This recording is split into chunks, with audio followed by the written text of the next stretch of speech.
So the second step is to install Kali. Well, since we'll use the OVA file, it'd be better to say import for this step.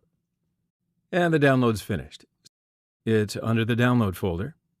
Now I'll open a VirtualBox interface, choose import, and choose the OVA file under the download folder and click continue. So as you can see, there are the suggested settings of VirtualBox for the imported virtual machine. RAM is 2 gigs by default. Now just click Import and agree to the license agreement in order to continue. And it starts to import. It may take a couple of minutes. So I want to look at the size of the empty space on my host. df command simply displays the free disk space, and -h parameter makes the result human readable. Now I have 140 gigabytes of free space, and that should be plenty for this installation.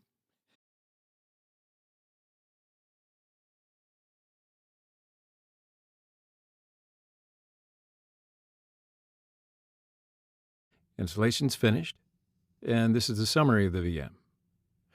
RAM is 2 gigabytes by default, and if you have enough RAM on your host system, I suggest you increase it. Networking is NAT at just as I want. Now just click on the Start button. Okay, the virtual machine could not be started. So I wonder about the details of this error, don't you? Okay then, so to fix this problem, we'll need to install the Oracle VM VirtualBox extension pack. So I'll copy this part, and I'll just search on the web. So now let's look at the official site of VirtualBox.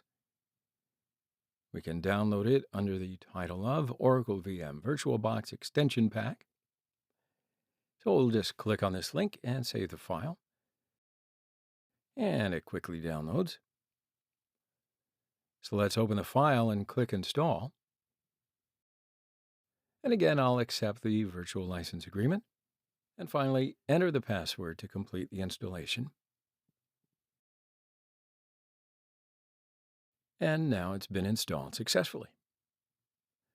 So now I'd like to go to the Preferences and double check the extension packages. And everything is okay. Good. So now we can start again.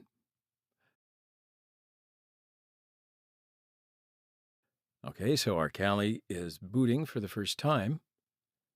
Click Switch for the full screen mode.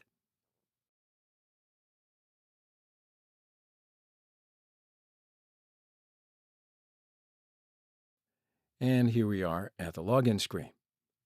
Now, in addition to the changes that I mentioned in the previous lecture, there is another important change in this Kali 2020.2 release. The default user account is now a standard unprivileged user. Kali is no longer using the super user account root by default, right? So the new default credentials are Kali and Kali. And welcome to Kali 2020.2.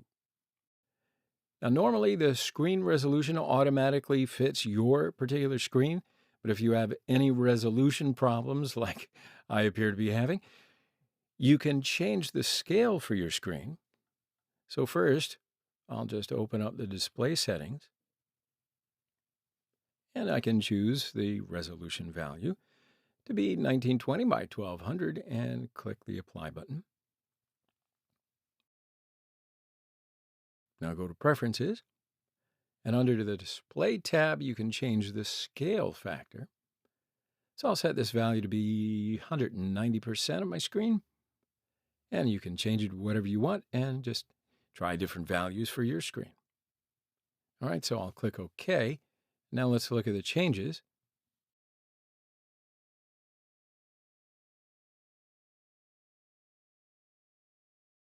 Yeah, that's pretty good. So let's open a terminal screen and check the network connection. When I run the ifconfig command with standard user privileges, I will get an error because the ifconfig command is under the sbin folder and requires root privileges. So why don't we have a look inside that sbin folder? As you can see, I can run the cd, pwd, and ls commands without sudo. These commands do not require root privileges. However, the commands that are under the sbin folder must be run with sudo. Ifconfig is here, and let's run this command with sudo.